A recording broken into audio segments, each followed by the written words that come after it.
اعوذ باللہ من الشیطان الرجیم بسم اللہ الرحمن الرحیم ربی شرح لی صدری ویسر لی امری واحلل عقدۃ من لسانی یفقہوا قولی ربی یسر ولا تعسر وتمم بالخیر وبک نستعین۔ اچھا جی، کل ہم لوگوں نے سورہ الملک سٹارٹ کی تھی اور ہم آلموسٹ اس کی تھرڈ آیت تک پہنچ گئے تھے، اور ہم اس کو کافی جو ہے وہ دیکھ رہے ہیں ڈیٹیل کے ساتھ۔ تو کل جہاں تک ہم نے پڑھا تھا وہ کچھ تین ورسز تھی، وہ میں ریپیٹ بھی کر دیتی ہوں۔ ام، بڑا بابرکت ہے وہ جس کے ہاتھ میں تمام بادشاہت ہے، اور وہ ہر چیز پر پوری قدرت رکھنے والا ہے، اور وہ ذات جس نے پیدا کیا موت کو اور زندگی کو تاکہ وہ تمہیں آزمائے کہ کون تم میں سے احسن عمل کرے گا۔ ٹھیک ہے، ایک دفعہ ابھی پچھلے دنوں میں مجھ سے ایک اسٹوڈنٹ نے بھی یہ کوشچن کیا تھا کہ میم ہمیں جو ہے وہ اللہ سبحانہ تعالیٰ نے کیوں بنایا؟ آیا ہمارا مقصد صرف عبادت کرنا ہے یا کوئی اور بھی مقصد ہے؟ تو دیکھیں، اس بات کا جواب یہ ہے کہ اللہ سبحانہ تعالیٰ کے پاس عبادت کرنے کے لیے بے شمار فرشتے موجود تھے۔ تو سورہ بقرہ میں ہی یہ بات فرمائی گئی کہ جب اللہ سبحانہ تعالیٰ نے یہ فیصلہ کیا، مفہوم اس کا میں آپ کو بتا رہی ہوں کہ زمین پر خلیفہ مقرر کرنا ہے، تو فرشتوں نے کہا تھا کہ ہم آپ کی عبادت کے لیے تو کافی ہیں، اور پھر زمین پہ خلیفہ جب مقرر ہوں گے تو ظاہر ہے فساد ہوگا۔ تو اللہ سبحانہ تعالیٰ نے جواب دیا تھا کہ میں تم سے زیادہ بہتر جانتا ہوں۔ تو پھر حضرت آدم علیہ السلام کو نام سکھائے اللہ تعالیٰ نے، اور زمین پر خلیفہ بنا کر بھیجا۔ وہ نام جب فرشتوں سے پوچھا گیا کہ ان چیزوں کے نام بتائیں تو ان کو نہیں آتے تھے، اور انہوں نے کہا کہ ہمیں نہیں آتے کیونکہ ہمیں تو وہی جانتے ہیں جو آپ نے ہمیں سکھایا ہے۔ تو حضرت آدم علیہ السلام کو تو نام آتے تھے کیونکہ اللہ سبحانہ تعالیٰ نے ان کو سکھائے تھے۔ تو اللہ سبحانہ تعالیٰ نے انسان کو اشرف المخلوقات بنایا ہے۔ ٹھیک ہے، اشرف المخلوقات یعنی کہ سب سے بڑی مخلوق میں سب سے جو بہترین مخلوق ہے، خلقت ہے، وہ انسان کی ہے۔ اور اللہ نے ہمیں کیوں پیدا کیا؟ اللہ نے ہمیں اس لیے پیدا کیا کہ اللہ سبحانہ تعالیٰ دیکھ سکیں کہ ہم میں سے کون احسن عمل کرتا ہے۔ پھر ایک جگہ پہ اللہ سبحانہ تعالیٰ نے یہ بھی کہا تھا کہ میں نے جنوں اور انسانوں کو، قرآن پاک میں یہ بات کہی کی تھی کہ میں نے جنوں اور انسانوں کو صرف اس لیے پیدا کیا کہ وہ میری عبادت کر سکیں۔ اچھا، پھر آپ دیکھیں کہ اب عبادت اس طرح نہیں ہو سکتی کہ جس طرح ہم عبادت کا ہمارے ہاں یہ عام کانسیپٹ ہے کہ بس ہم بیٹھ جائیں جائے نماز پہ وہ عبادت ہوگی، یا ہم قرآن کو کھول کے بیٹھ رہے ہیں یہ عبادت ہوگی۔ عبادت صرف یہ نہیں ہے، ٹھیک ہے؟ عبادت یہ بھی ہے کہ آپ اپنے معاملات میں کلیئر رہیں، عبادت یہ بھی ہے کہ آپ سچ بولیں، عبادت یہ بھی ہے کہ آپ عدل و انصاف کریں، عبادت یہ بھی ہے کہ آپ حلال روزی کمائیں، عبادت یہ بھی ہے کہ میاں ایک بیوی کے ساتھ محبت سے پیش آئے، عبادت یہ بھی ہے کہ ماں اور باپ مل کے بچے کی بہترین تربیت کرے جس طرح اسلام سکھاتا ہے۔ تو کہنے کا مقصد یہ ہے کہ آپ یہاں پر یہ کنفیوز نہ ہو جائیں کہ اگر اللہ نے یہ بولا ہے، اللہ سبحانہ تعالیٰ نے کہ میں نے جنوں اور انس کو صرف عبادت کے لیے پیدا کیا، تو اس کا یہ مطلب ہو کہ ہم ہر وقت جو ہے بس مسجد میں بیٹھے نہیں، ایسی بات نہیں ہے۔ عبادت میں ہر چیز جو ہمارے ہم روٹین میں کرتے ہیں وہ سب ہیں، لیکن ان کو عبادت کیسے بنایا جاتا ہے یا کس طریقے سے کرنا عبادت ہے، وہ چیز میٹر کرتی ہے۔ تو کیوں میں نے اتنی ایکسپلینیشن دی؟ احسن عمل کی وجہ سے، کہ ہم احسن عمل کریں تو ہم جو ہے وہ جنت میں جا سکتے ہیں۔ الذی خلق سبع السماوات طباقا، پھر وہ ذات ہے جس نے پیدا کیے 7 آسمان اوپر نیچے۔ اور آپ جو ہے وہ اگر دیکھیں نا کہ 7 آسمان اللہ سبحانہ تعالیٰ نے جو پیدا کیے ہیں، پھر آگے فرماتے ہیں کہ تم رحمان کی تخلیق میں کوئی کمی بیشی نہ دیکھو گے، پھر تم نگاہ لوٹاؤ۔ یعنی کہ ادھر ادھر آپ ہر طرح سے جتنا بھی ڈیپلی آپ اسٹڈی کر لیں جو ہے وہ کائنات کو، آپ کو اس کے اندر کوئی بھی خامی نظر نہیں آئے گی، ہر چیز اپنے تناسب کے ساتھ پرفیکٹ بنی ہوئی ہے، کوئی شگاف آپ اس میں نہیں دیکھیں گے۔ حل تری من فطور، سوال ہے نا، کیا تم دیکھتے ہو کوئی شگاف؟ پھر وہ دوبارہ کہا جاتا ہے کہ پھر دوبارہ سے کیا کرو، سمرجی، کہ پھر آپ لوٹاؤ نگاہ البصرا، کر رہا یعنی بار بار، ینقلب، پلٹ آئے گی، الیکا تمہاری طرف، البصرو نگاہ، خاصی ان ناکام، بہوا حسیر، اس حال میں کہ وہ تھکی ہوئی ہوگی۔ تو پھر آپ دیکھیں کہ ایک دفعہ یہ بات نہیں کہے گی، آپ اوپر دیکھیں، اوپر والی آیا میں کیا کہا گیا تھا کہ آپ جب نگاہ ڈالیں گے کائنات کو دیکھیں گے تو آپ کو اس میں کوئی کمی بیشی نظر نہیں آئے گی، لیکن اگلی آیت میں ذرا سٹریس دیا گیا ہے کہ پھر آپ بار بار دیکھیں، بار بار آپ کائنات کو دیکھیں تو آپ کی آنکھیں تھک جائیں گی، لیکن آپ کو اس کے اندر کوئی بھی کمی بیشی نظر نہیں آئے گی۔ وَلَقَدْ زَيَّنَا، اور بلا شبہ ہم نے سجایا، یقیناً اللہ سبحانہ تعالیٰ نے سجایا کیا چیز، السماء الدنیا، آسمان کو قریب کے چراغوں سے۔ پھر یہ بھی ہم نے کل دیکھ لیا تھا ویسے اس کی صرف ٹرانسلیشن میں تھوڑی سی ریپیٹ کر دیتی ہوں. نامراد ہو کر اس حال میں کہ تھکی ہوئی ہوگی کہ پلٹ آئے گی، اور ہم نے قریب کے آسمانوں کو چراغوں سے سجایا اور ہم نے ان کو شیطانوں کے مار بھگانے کا ذریعہ بنایا ہے. کن کی بات ہو رہی تھی یہاں پہ؟ ستاروں کی، کیونکہ جو ستارے ہیں قریب کے آسمان تو ستارہ ہی ہے نا، سوری اس میں تو ستارے ہی ہے نا، چاند ستارے. جو اس کے اوپر کے آسمان ہے وہ ابھی تک ہمیں نظر نہیں آئے، اور سائنس بھی ان تک ابھی رسائی حاصل نہیں کر سکی. تو شیطانوں کو مار بھگانے کا ذریعہ بھی اس لیے کیونکہ پہلے پہلے شیطان جاتے تھے اور وہاں سے نا آسمان سے خبریں لے کر آیا کرتے تھے، نیچے آ کے جو ان کے موکل وغیرہ تھے یا جو بھی ان کو بتایا کرتے تھے. تو پھر اللہ تعالیٰ نے ستاروں کے ذریعے نا ایک باؤنڈری کریٹ کر دی جس سے آگے شیطان جا نہیں سکتے تھے. جیسے ہی وہ اوپر جاتے تھے تو وہ جلتے تھے، شیطان وہ ستارے جو ہے وہ ان کے اوپر ٹوٹ پڑتے تھے. اچھا پھر کیا ہے کہ یہاں پر آپ دیکھیں، ایک بات میں آپ کو اور دھیان آپ کا اس طرف لے کے جاتی ہوں کہ جہاں پر یہ بات ہوئی ہے نا کہ اور ہم نے ان کے لیے عذاب بھڑکتی ہوئی آگ کا جو ہے وہ تیار کر رکھا ہے. آپ دیکھیں گے جب سورہ سٹارٹ ہوئی تھی تو سب سے پہلے مقصد انسانیت بیان کیا گیا ہے کہ اللہ سبحانہ تعالیٰ نے انسان کو بنایا کس لیے تھا، ٹھیک ہے، ایسے عمل چیک کرنے کے لیے. پھر اس کے آگے یہ بھی بات کی گئی فوراً سے کہ اللہ نے موت اور زندگی کو بنایا. ٹھیک ہے، وہ میں نے آپ کو بتایا تھا کہ ہم جو کہ رات کو سورہ الملک پڑھتے ہیں تو اس کی مشابہت بھی یہی بنتی ہے کہ رات کو ہم سوتے ہیں تو ہم ٹیمپرری جو ہے وہ ہم موت میں چلے جاتے ہیں، اور پھر ہم اٹھتے ہیں جب تو ہماری وہی بات ہے کہ اللہ تعالیٰ جس کو چاہے روح واپس کر دے، جس کو چاہے روح اس کی رکھ لیں. تو وہی والی بات ہے. اور یہاں پر پھر دیکھیں جہاں پر بات زندگی اور موت کی ہوئی ہے تو اب آگے بات آ گئی ہے عذاب کی، کہ عذاب بھی اللہ نے تیار کر کے رکھا ہوا ہے کہ جو ایسا عمل نہیں کرتا یا جو بہترین عمل کرے گا تو اللہ نے پھر ان کے لیے عذاب بھی رکھا ہوا ہے، بھڑکتی ہوئی آگ رکھی ہوئی ہے.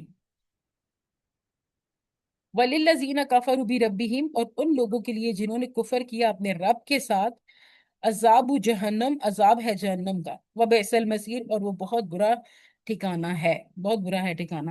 آپ کو پتہ ہے کہ اللہ سبحانہ تعالیٰ اگر صرف اتنا بھی کہہ دیتے نا بھڑکتی ہوئی آگ رکھی ہے تو بھی ہمارے لیے تو خیر وہی بہت تھا. لیکن اللہ سبحانہ تعالیٰ نے مزید سٹریس دیا ہے، یہ بتا دیا ہے کہ وہ بہت ہی بدترین، بہت ہی برا ٹھکانہ ہے جہنم جو ہے. اذا، جب الکو، وہ ڈالے جائیں گے. اچھا یہاں پہ الکو سے میں آپ کو یہ بھی بتا دوں کہ ملاقات کے بھی سیم روٹ ورڈز ہوتے ہیں نا. تو وہ اڑا لیے جائیں گے فیہا، اس میں، سمعوا، وہ سنیں گے، لہا، اس کے لیے، شیکن، گدھے کی زور سے چیخنے کی آواز، وہیا، اور وہ تفور، جوش مار رہی ہوگی. جب وہ اس میں ڈالے جائیں گے تو وہ اس کے لیے گدھے کے زور سے چیخنے کی سی آوازیں سنیں گے اور وہ جوش مار رہی ہوگی. جہنم کی یہ تھوڑی سی آپ کو جھلک دکھائی جا رہی ہے. تکاد و تمیزو، قریب ہوگی کہ وہ پھٹ پڑے، اور من الغیظ، غصے سے، کلما الکیا، جب کہ ڈالا جائے گا، فیہا، اس میں، فوجن، کوئی گروہ، سالہم، پوچھیں گے اس سے، خزانتہا، خزانتہا، نگران اس کے. اب دیکھیں یہ خزانہ بھی جو ہوتا ہے وہ بھی کیا ہے؟ اس کے اوپر بھی نگران مقرر ہوتے ہیں نا. تو یہ خزانتہ بھی اسی طرح کا روٹ ورڈ ہے. الم یاتکم نذیر، کیا نہیں آیا تمہارے پاس کوئی ڈرانے والا؟ تو وہ کیا کہیں گے؟ قالو، وہ کہیں گے، بلا، قد جاءنا نذیر، کیوں نہیں، یقیناً آیا تھا ہمارے پاس ڈرانے والا. تو فقط زبنا، تو جھٹلا دیا ہم نے، اور فقط زبنا، جھوٹ، جھوٹ تکذیب کرنا، جھوٹ میں بھی اسی میں آتا ہے، کاذبا، جھوٹ بولنے کو کہتے ہیں. فقط زبنا، تو جھٹلا دیا ہم نے، وقلنا، اور کہا ہم نے، ما نزل اللہ، نہیں نازل کی اللہ تعالیٰ نے، من شیء، کوئی چیز، ان انتم، نہیں تم سب، الا، مگر، فی ضلال کبیر، گمراہی میں بڑی. یعنی یہاں پہ یہ کہا کہ ہمارے پاس آیا تو تھا خبردار کرنے والا، لیکن ہم نے کیا کیا؟ ہم نے اس کو جھٹلا دی، اور اللہ تعالیٰ نے کوئی چیز ایسی نازل نہیں کی جو یعنی کہ یہ وہ ان سے کہہ رہے ہیں نا کہ ہم نے کہا کہ اللہ تعالیٰ نے کوئی چیز نازل نہیں کی، تم ایک بڑی گمراہی میں ہو. یعنی جو ان کو سیدھا راستہ دکھانے آتے تھے وہ ان کو کہتے تھے کہ تم گمراہی میں ہو. اچھا پھر کیا ہے کہ ہم نے یہ والی آیا بھی کر لیتی ہوں، ہمارے پاس ایکسپلینیشن بہت ہے 10th والی بھی. وقالو لو کنہ، اور کہیں گے کہ اگر ہوتے ہم، نسمعو، سننے والے، سمی، نسمعو، پھر اسما، یہ تمام الفاظ جو سین، میم اور عین سے ہیں یہ سارے سننے کے ضمن میں آتے ہیں. اور نعقلو، اور سمجھتے، کنہ، نہ ہوتے ہم، فی اصحاب السعیر، بھڑکتی ہوئی آگ والوں میں سے. یعنی کہ اگر ہم سن لیتے ان کی بات یا سمجھ لیتے جو وہ کہہ رہے ہیں تو آج ہم اس آگ کا حصہ نہ ہوتے. چلیں اب ہم نے ورڈ بائی ورڈ تو دیکھ ہی لیا، اب ہم دیکھتے ہیں کہ اس کی جو مین ٹرانسلیشن ہے.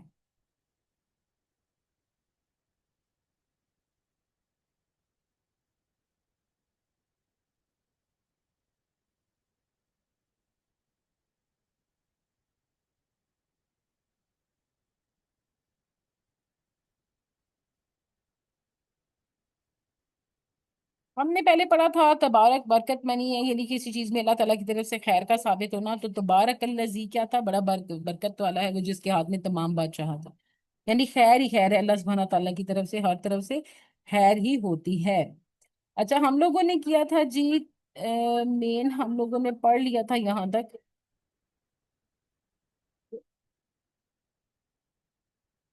یہاں تک پڑھ لیا تھا کہ موت اور زندگی کو تخلیق کرنے والے نے دنیا کو دارالامتحان بنایا ہے، اور آپ کو پتا ہے کہ ہم سب جانتے ہیں کہ اللہ سبحانہ تعالیٰ نے ہمیں آزمانا ہے، ٹھیک ہے، قرآن میں ہی ہے یہ کہ ہم اللہ سبحانہ تعالیٰ نے ہمیں آزمائیں گے، بھوک سے، خوف سے، پھر کیا اسے کہتے ہیں، اولاد سے، مطلب مختلف چیزوں سے، پیسے سے، رزق سے، مختلف چیزوں سے ہماری آزمائش ہوگی۔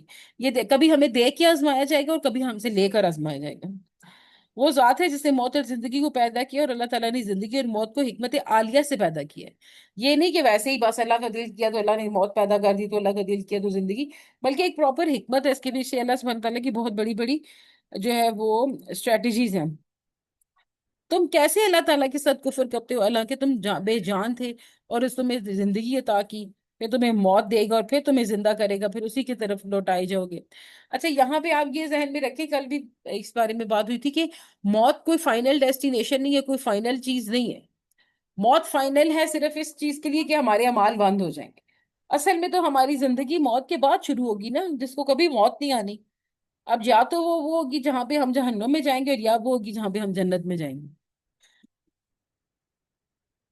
تو اللہ تعالیٰ ہم نے، ویسے دعا ہے ہماری کہ ہماری تمام نیکیوں کو قبول کرے، جو نہیں بھی اس قابل تھی کہ وہ اپنے جو ہے وہ لیول تک پہنچ سکتی، ٹوٹی پھوٹی عبادات جو ہیں، اللہ ان کو بھی قبول فرمائے۔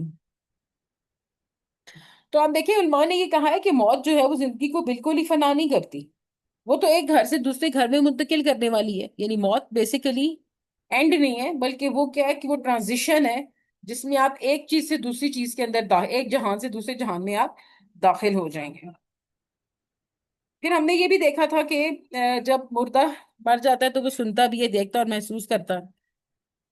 اچھا پھر دیکھیں اتنا اس حد تک محسوس کرتا ہے کہ وہ قبر میں رہ کر اس کو ہمارے جوتوں کی آواز آتی ہے، یعنی جس وقت اس کو دفنا کے واپس جاتے ہیں لوگ تو اس کو جوتوں کی آواز آتی ہے۔ اچھا ہم لوگ یہاں پہ پہنچ گئے تھے کہ اللہ تعالیٰ جانوں کو ان کی موت کے وقت، اور جن کو موت نہیں آئی ان کی سونے کے وقت اپنے قبضے میں لے لیتا ہے، یہ ہم نے کل پڑھی تھی نا۔ پھر وہ اسے روک لیتا ہے جس پر اس نے موت کا فیصلہ کیا ہے، اور پھر دوسروں کو ایک مقرر وقت تک واپس بھیج دیتا ہے، یعنی کہ جن کی موت آ گئی ان کی روحیں تو واپس نہیں آئیں گی، تو جن کی موت نہیں آئی ان کی روحیں واپس آ جائیں گی، اور پھر وہ پھر کیا ہوگا کہ اب اس دنیا میں دوبارہ سے، یعنی کہ جس طرح ہم جاگتے ہیں ویسے جاگیں گے۔ اور یہاں پر دیکھیں کہ ایک لفظ استعمال ہوا ہے یتفکرون نا، ان فی ذالک لآیات لقوم یتفکرون، یقیناً اس میں ان لوگوں کے لیے نشانیاں جو غور و فکر کرتے ہیں۔ یہ تدبر کی طرف لے کے ہمیں جاتا ہے نا، غور و فکر کرنا۔ اب دو طرح کے تدبر ہوتے ہیں، ایک وہ کہ آپ قرآن کی دی ہوئی چیزوں پہ تدبر کریں، ٹھیک ہے، قرآن کی جو ہے وہ جو احکامات ہیں ان کے اوپر ہم تدبر کریں، اور دوسرا ہمارا تدبر ہے ہماری نیچر، ٹھیک ہے، جو قدرت اللہ سبحانہ تعالیٰ نے بنائی ہے اس کو، اس کے اوپر تدبر کرنا، ٹھیک ہے، مختلف چیزوں پہ، جیسے اللہ نے پہاڑ بنائے ہیں ان کی طرف دیکھنا اور سوچنا کہ ان کے اندر کیا حکمت بنہا ہے، یہ کس کس طرح فائدہ دے رہے ہیں، پانی پہ تدبر کرنا، پھر آپ دیکھیں ہواؤں پر تدبر کرنا، پھر بادلوں پر، رات کے آنے جانے پر، مختلف چیزوں پر اگر آپ دیکھیں تو تدبر کریں تو آپ کو پتہ چلے گا کہ اللہ سبحانہ تعالیٰ کی ذات کتنی مکمل ہے۔ اچھا پھر آگے دیکھتے ہیں، پھر سے دیکھیں وہی بات ہے کہ تاکہ وہ تمہیں آزمائے کہ کون تم میں سے اچھے عمل کرنے والا ہے۔ تو اے لوگو اللہ تعالیٰ تمہیں دیکھتا ہے کہ کون زیادہ اطاعت کرنے والا ہے، اس کی رضا کو طلب کرنے والا ہے۔ ایک جگہ کہا گیا ہے نا قرآن میں بھی، اطیع اللہ و اطیع اللہ رسول، کہ آپ رسول اللہ صلی اللہ علیہ وسلم کی عبادت کریں، اللہ کی عبادت کریں۔ تو اب ہم نے دیکھنا ہے کہ کون زیادہ اطاعت کرنے والا ہے، ٹھیک ہے، ایسے عمل میں اطاعت شامل ہے۔ یہ آزمائش اس طرح سے ہے کہ اللہ تعالیٰ نے اپنے بندوں کو پیدا کر کے ان کو اس دنیا میں بھیج دیا ہے، تو اب انہیں یہ بھی بتا دیا ہے کہ ان قریب یہاں سے وہ منتقل کیے جائیں گے۔ ان کو اوامر و نواہی دیے، اور اپنے ان اوامر کی معارض شہوات کے ذریعے سے ان کو آزمایا، یعنی کبھی آپ کا دل کرے گا کہ مختلف طرح کی ڈیزائرز ہمارے اندر پیدا کر دیے نا، خوش رہنے کی ڈیزائر، اچھے کپڑے پہننے کی ڈیزائر، کوئی اچھا جو ہے وہ فون لینے کی ڈیزائر، اچھا گھر لینے کی ڈیزائر. تو ہمارے اندر بہت ساری جو ہے وہ ڈیزائر ہیں، ٹھیک ہے. اور ہم شہوات کی نفس کی طرف مائل ہو اور اللہ تعالیٰ کے اوامر کو دور پھینک دیا تو اس کے لیے بدترین سزا ہے. دونوں باتیں ہیں کہ کون اپنی نفس کے اوپر کنٹرول کرتا ہے اور کون اپنے نفس کے اوپر کنٹرول نہیں کرتا. تین طرح کے نفس ہوتے ہیں. ایک ہوتا ہے آپ کا نفس امارہ، جو آپ کو بار بار برائی کرواتا ہے. ایک ہوتا ہے نفس لوامہ، جو برائی کے اوپر ملامت کرواتا ہے. اور پھر ایک ہوتا ہے نفس المطمئنہ، ٹھیک ہے، جو مطلب ہوتی ہے نا مطمئن روح جو ہوتی ہے. تو ہم نے یہ دیکھنا ہے کہ ہمارا جو نفس ہمارا ہے وہ پراپر جب وہ کام کرتا ہے تو نفس جو ہمارا ہے نفس لوامہ، کیا وہ ہمیں ملامت کرتا ہے؟ کیا ہمارا نفس نفس مطمئنہ کی طرف جا رہا ہے کہ نہیں جا رہا؟ پھر دیکھیں وہ عزیز الغفور، اور وہ سب پر غالب ہے، بے حد بخشنے والا ہے. ہم نے پچھلے بھی ایک دو اس ورزش سے پہلے وہ پڑھا تھا نا قدیر کا لفظ، کہ اللہ سبحانہ تعالیٰ کیا ہے، ہر چیز پر قدرت رکھتے ہیں. اور پھر کیا ہے، وہ غالب ہے اور وہ بخشنے والے ہیں، تمام غلبہ ان کا ہے. اللہ سبحانہ تعالیٰ کیا ہے، جس کے ذریعے وہ تمام چیزوں پر غالب ہے اور مخلوق اس کے متی ہے. ہم چاہ کر بھی کچھ نہیں کر سکتے جب تک اللہ کی مرضی اس کام میں شامل نہ ہو. کبھی تو ایسا ہوتا ہے کہ جیسے کہ ہماری مرضی ہوتی ہے اللہ کی بھی سیم ایسی ہوتی ہے تو وہ کام ہو جاتا ہے اور ہم بہت خوش ہوتے ہیں. اور کبھی ایسا ہوتا ہے کہ ہماری مرضی ہوتی ہے کچھ کرنے کی، لیکن اللہ سبحانہ تعالیٰ نے ہمارے لیے کچھ اور پلانز رکھے ہوتے ہیں تو اس میں انسان گلا شکوہ کرنا شروع کر دیتا ہے. تو ہم نے اللہ سبحانہ تعالیٰ نے یہ دیکھنا ہے کہ سب کچھ پہنچا دیے، میں نے اچھے برے اعمال بتا دیے، اب دیکھنا ہے کہ کون میری اطاعت کرے گا. پھر ہے کہ اللہ تعالیٰ اپنے نفس پر ثنا بیان کی ہے تو اچھی طرح سے جان لیں کہ یقیناً اللہ جو ہے وہ العزیز ہے، ایسا غالب ہے کہ اس کے درمیان اور جس کا وہ ارادہ کرتا ہے اس کے درمیان کوئی آہل نہیں ہوتا. وہ الغفور ہے، وہ جو عظیم مغفرت والا ہے، جو توبہ کرنے والوں کے لیے گناہ بخش دیتا ہے اگرچہ وہ پہاڑوں یا سمندروں کے جہاں کے برابر ہوں.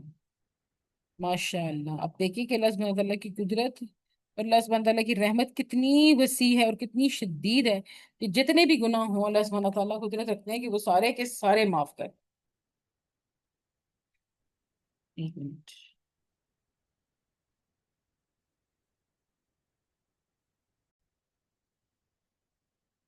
اچھا آپ دیکھیں کہ ایک اور چیز نا، آگے جہاں پر اللہ سبحانہ تعالیٰ کا نام آیا تھا عزیز، تو آپ یہ دیکھیں کہ اللہ سبحانہ تعالیٰ جہاں پر عزیز ہیں، غفور ہیں، رحیم ہیں، تو آپ یہ بھی ذہن میں رکھیں کہ جب ہم ان کی نافرمانی کرتے ہیں یا اللہ سبحانہ تعالیٰ کے حکم کی مخالفت کرتے ہیں تو اللہ سبحانہ تعالیٰ ہم سے شدید انتقام لینے والے ہیں. ایک اللہ سبحانہ تعالیٰ کا اسماء الحسنی ہے المنتقم، ٹھیک ہے، یہ عزیز بھی ہے کہ جب ہم اللہ سبحانہ تعالیٰ کے حکم کی مخالفت کرتے ہیں تو اللہ تعالیٰ انتقام لیتے ہیں.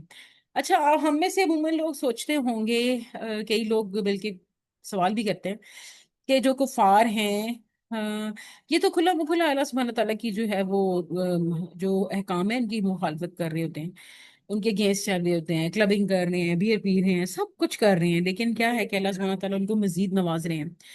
تو کچھ لوگوں کے ذہن میں یہ آتا ہے کہ شاید عموماً ہمارے معاشرے میں بھی ایک کانسیپٹ بنا ہوا ہے کہ اللہ جس سے راضی ہوتا ہے اس کو بہت رزق دیتا ہے. رزق کا مطلب لوگ یہ سمجھتے ہیں کہ پیسہ ہے، ٹھیک ہے، جس کے پاس پیسہ ہے لوگ اس کو یہ کہتے ہیں بس اللہ تم سے راضی ہے نا اس لیے تمہارے پاس بہت پیسہ ہے. پہلی بات تو یہ کہ یہ کانسیپٹ غلط ہے، ٹھیک ہے. ضروری نہیں ہے کہ اللہ نے پیسہ اسی لیے دیا آپ کو کہ اللہ سبحانہ تعالیٰ آپ سے بہت خوش ہے. وہ پیسہ یقین ہو سکتا ہے کہ آپ کے لیے ایک آزمائش کے طور پر آیا ہو. اور جہاں پہ آپ دیکھیں یورپین کنٹریز میں جو اکنامکلی بہت اسٹرانگ ہیں اور اللہ نے ان کو ہر طرح کی نعمت سے نوازا ہوا ہے، آپ دیکھیں کہ دنیا کی سب سے بڑی نعمت ایمان ہے، ٹھیک ہے، اسلام ہے اور فیتھ ہے، جو ان کے پاس نہیں ہے، ٹھیک ہے. وہ ایمان کی دولت سے یا اسلام کی دولت سے تو بہت دور ہے، پہلی بات ہے. دوسری بات یہ ہے کہ ہم یہ بھی کہتے ہیں کہ انتقام جو ہے وہ اللہ سبحانہ تعالیٰ کیسے لیتے ہیں. ہم تو جو نافرمان ہیں وہ تو گھوم رہے ہیں معاشرے میں، قاتل گھوم رہے ہیں، جو گناہ کرنے والے ہیں، جھوٹ بولنے والے ہیں، جو چوری کرنے والے ہیں، غیبت کرنے والے ہیں. ہم چھوٹے چھوٹے گناہ جو دیکھ لیں، غیبت، چوری، جھوٹ، ہم یہ سب دیکھ لیں تو اللہ تعالیٰ تو سب کو دے رہے ہیں نا. تو آپ یہ دیکھیے کہ پھر انتقام کیسا ہے. پھر آپ اس کو ایک اور چیز سے ریلیٹ کریں کہ جب ہم یہ کہتے ہیں کہ ہماری دعائیں قبول نہیں ہو رہی، ٹھیک ہے، ہم اتنی دیر سے یہ دعا مانگ رہے ہیں، مانگ رہے ہیں، مانگ رہے ہیں، لیکن ہماری دعا قبول نہیں ہو رہی. یہ بھی تو ایک انتقام ہی ہے نا کہ اللہ سبحانہ تعالیٰ نے آپ کو اپنی رحمت سے دور کر کے رکھ دیا ہے. یعنی آپ کے اور اللہ کے بیچ میں اتنی دوری ہے کہ آپ اللہ سے جو مانگ رہے ہیں وہ آپ کے گناہوں کی وجہ سے اس ایک شیلڈ کے باہر جا ہی نہیں رہا. تو پھر یہ بات بھی ذہن میں رکھنی پڑتی ہے کہ اللہ سبحانہ تعالیٰ نے یہ بات کی ہے نا سورہ الحجر میں 49-50 میں کہ آپ میرے بندوں کو بتا دیں کہ بلا شبہ میں بے حد بخشنے والا نہایت رحم والا ہوں. اب اللہ سبحانہ تعالیٰ اگر کہہ رہے ہیں کہ وہ بے حد بخشنے والے اور نہایت رحم والے ہیں تو پھر آپ سوچ لیں کہ وہ کتنا رحم کریں گے. تو کیا کہتے ہیں اور یقیناً میرا عذاب وہ دردناک عذاب ہے. یعنی کہ جہاں پر اللہ سبحانہ تعالیٰ نے اپنی رحمت کا اظہار کیا ہے ایک خوشخبری ہے انسان کے لیے کہ اللہ سبحانہ تعالیٰ بخشنے والے ہیں وہیں پہ ساتھ عذاب کا بھی بتا دیا کہ بہت جو میرا عذاب ہے وہ بھی بہت دردناک عذاب ہے. تو جب اللہ سبحانہ تعالیٰ کی نافرمانی ہم کرتے ہیں ان کے حکم کی مخالفت کرتے ہیں پھر جب انتقام لیتا ہے اللہ تو ہمارے اوپر وہ کس قسم کا انتقام ہوتا ہے. ہمارے اوپر کوئی بیماری آئے گی کوئی ہمیں تکلیف ملے گی کوئی جو ہے وہ کوئی برا حادثہ بھی ہو سکتا ہے کچھ بھی ہو سکتا ہے. تو پھر ہم کہتے ہیں کہ یہ اللہ نے ہمارے ساتھ ایسا کیوں کر دیا ہے. کیا اللہ ہمارے ساتھ ایسا بھی تو کر سکتا تھا میرے ساتھ سے بچ بھی سکتا تھا میرے ساتھ ہی اللہ نے ایسا کیوں کیا. تو آپ خود اس بات پہ زور دیں سوچیں کہ جب ہم اللہ کی دن رات حکم کی جو ہے وہ حکم عدولی کر رہے ہیں تو اللہ سبحانہ تعالیٰ جب ہمیں ذرا سا بھی کچھ کرتے ہیں تو ہم فوراً اللہ سے بدگمان ہو جاتے ہیں کہ اللہ نے میرے ساتھ ہی ایسا کیوں کیا. تو اللہ تعالیٰ جتنا بڑے منتقم ہے نا اتنے ہی وہ غفور بھی ہیں کیونکہ وہ غفور ہے جو اس کی طرف رجوع کرتا ہے تو اس کے گناہوں پر اس کی توبہ قبول کر لی جاتی ہے. یعنی اللہ سبحانہ تعالیٰ کا سب سے بڑا جو ان کی صفات میں یہ صفت ہے کہ وہ بے انتہا رحم کرنے والے. اس آیت سے اگر آپ لیسن لینا چاہیں تو آپ یہ دیکھ لیں کہ کوئی انسان جتنے بھی گناہ کر لے جتنے بھی گناہ کر اگر وہ اللہ سبحانہ تعالیٰ سے سچے دل سے معافی مانگے گا تو اللہ تعالیٰ بے شک اس کو معاف کرنے والے ہیں. اللہ تعالیٰ اس کو معاف کر دیں گے. اور اس سے بھی اچھا گفٹ تو یہ ہوتا ہے کہ اگر سچے دل سے انسان کی توبہ کرے تو وہ تمام گناہ جو اس نے کیے ہوتے ہیں وہ نیکیوں میں بدل جاتے ہیں. یہ رحمت دیکھیں نا جیسے کہ اللہ نے کہا نا میں نہایت رحم والا ہوں تو سوچیں کتنی بڑی رحمت ہے کہ ہم ساری زندگی جھوٹ بول بول بول کے اب میں 40 سال کی ہوگی ہوں میں کہتی ہوں میں 40 سال جھوٹ بولا ہے. آج میں سچے دل سے توبہ کر لوں اور کہوں آج کے بعد جھوٹ نہیں بولنا اور میں آج کے بعد جھوٹ نہ بولوں تو آپ سوچیں وہ سارے جھوٹ تو میرے نیکیوں میں بدل گئے ہیں نا. تو یہ کتنا زبردست سسٹم اللہ سبحانہ تعالیٰ نے رکھا ہوا ہے. یہ کیا رحمت کا ذریعہ نہیں ہے یہ تو رحمت کا ایک بہت بڑا سورس ہے. آگے دیکھتے ہیں. اوہ،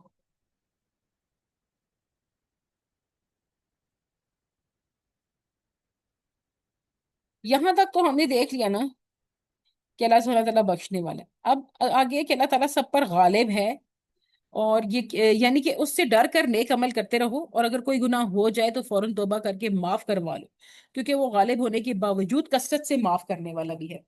آپ نے سے جو ہیلنگ سیشنز لیتے ہیں آپ کو پتہ ہی ہوگا ہم نے سٹارٹنگ میں ہی استغفار کا اور جو ہے وہ شکر کا رکھا تھا نا. تو میں نے آپ کو کہا تھا کہ آپ لوگ ہر دن اپنی 3 چیزیں ایسی لکھیں جن پہ آپ اللہ سبحانہ تعالیٰ کا شکر ادا کرتے ہیں اور 3 چیزیں ایسی لکھیں جن پہ آپ اللہ سبحانہ تعالیٰ سے معافی مانگتے ہیں استغفار کرتے ہیں. تو جب آپ کی یہ ہیبٹ بنے گی تو آپ کو آہستہ آہستہ آہستہ آہستہ سمجھ آئے گی کہ آپ نے دن بھر میں کون سے گناہ کیے ہیں جن کو معافی کی ضرورت ہے. جن میں سے سب سے بڑا گناہ جھوٹ ہوتا ہے جو ہم وقتاً فوقتاً بول رہے ہوتے ہیں کسی نہ کسی وجہ سے تو اس پہ معافی. غیبت ہم کر جاتے ہیں ہمیں سمجھ نہیں آتی بچپن سے عادت ہے اس پہ معافی. تو یہ تمام چیزیں اس پہ ہمیں ہر روز معافی مانگنی ہے. ہم نے سارا ٹائم اپنی زندگی کا جو ہے وہ گمراہی میں گزارا ہے اور اب ہمیں اللہ سبحانہ تعالیٰ ہدایت دے رہے ہیں. ہمیں بار بار ہمارے سامنے یہ آیات آ رہی ہیں کہ ہمیں اللہ سے معافی مانگنی چاہیے کثرت سے معافی مانگنی چاہیے کثرت سے استغفار کرنا چاہیے. تو اب ہمارا کام ہے کہ ہم اس کثرت سے استغفار کریں. ٹھیک ہے. پھر آپ دیکھیں کہ جو یہ 7 آسمان اوپر نیچے پیدا کرنے والی بات ہے اور یہ کہ رحمان کی تکلیف میں آپ کوئی کمی بیشی نہیں دیکھیں گے. دوبارہ لوٹائیں آپ نگاہ جتنا مرضی یعنی کہ میکسیمم آپ جتنا بھی اس پہ تدبر کر سکتے ہیں کریں آپ کی اللہ سے محبت بڑھتی جائے گی. اب سوال یہ ہے کہ آسمان ملے ہوئے نہیں ان میں فاصلہ ہے یا نہیں ہے. اس کی وضاحت کی روشنی مطلب کیا ہو سکتی ہے اس میں کیا روشنی ہے ہو سکتی ہے اس میں کیا ہے کہ کیا یہ آسمان ساتھ جو ہیں یہ آپس میں اٹیچ ہیں یا ان کے بیچ میں فاصلہ ہے. اگر فاصلہ ہے تو کتنا فاصلہ ہے. اگر فاصلہ ہے تو اس کے بیچ میں کیا کوئی جہان ہے کوئی لوگ ہے کوئی مخلوق بستی ہے نہیں بستی. وہ ذات جس نے اوپر نیچے 7 آسمان پیدا کی یعنی اس نے آسمانوں کو ایک طبق نہیں بنایا بلکہ ان کو ایک دوسرے کے اوپر بنایا. اب تو سوال یہ بھی پیدا ہوتا ہے کہ اللہ سبحانہ تعالیٰ نے 7 آسمان کیوں بنائے ہیں. ٹھیک ہے، اس کے بھی پیچھے کوئی حکمت ہوگی نا یقیناً. تو آسمان پیاز کے چھلکوں کی طرح ملے ہوئے نہیں ہیں، یعنی ایک دوسرے کے اوپر چپکے ہوئے نہیں ہیں، بلکہ ان میں کافی فاصلہ ہے، جیسا کہ معراج والی حدیث اور دیگر آیات سے معلوم ہوتا ہے کہ جب زہر نبی پاک صلی اللہ علیہ وآلہ وسلم گئے تھے، تو چونکہ انہوں نے تو سفر کیا ہوا ہے نا، تو انہوں نے جو ہمیں انفارمیشن دی تھی اس کے مطابق ہمیں پتا چلا ہے کہ ان آسمانوں کے بیچ میں فاصلے ہیں. اللہ تعالیٰ وہ ذات ہے جس نے آسمانوں کو بغیر ستون کے بلند کیا، تم انہیں دیکھتے ہو. پھر وہ اپنے عرش پر بلند ہوا اور اس نے سورج اور چاند کو مسخر کیا.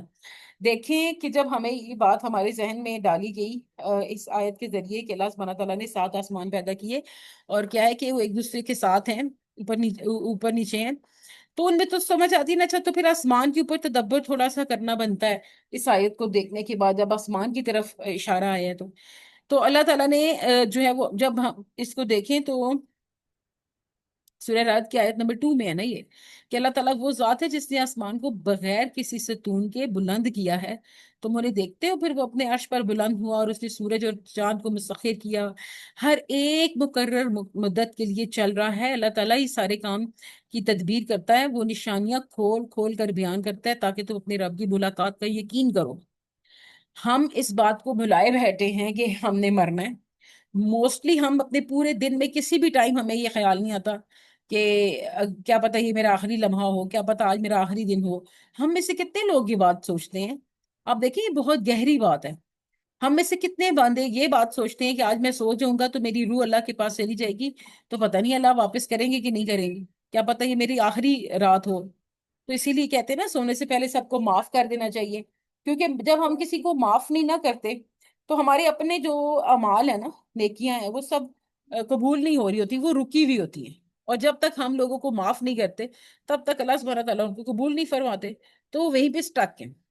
تو ہمیں چاہیے ہم ہر روز رات کو جس جس نے دل دکھایا، جس جس نے بدتمیزی کی، جس جس نے جو بھی برا کیا، سب کچھ معاف کر کے اپنے دل کو صاف کر کے سوئیں، تاکہ اگر سوتے میں ہماری روح نکل جائے تو ہمیں کسی چیز کا ملال نہ ہو. ٹھیک ہے؟ اور ہر روز کسی ایک دن کہ کسی ایک وقت میں آپ اپنی روٹین بنا لیں یہ سوچنے کی کہ آج کا دن اگر آخری ہوتا ہے تو کیا میں نے کرنا ہے، آج کے دن وہ کون سے کام ہے میں کروں گی اگر آج کے دن یہ دن آخری ہوا تو.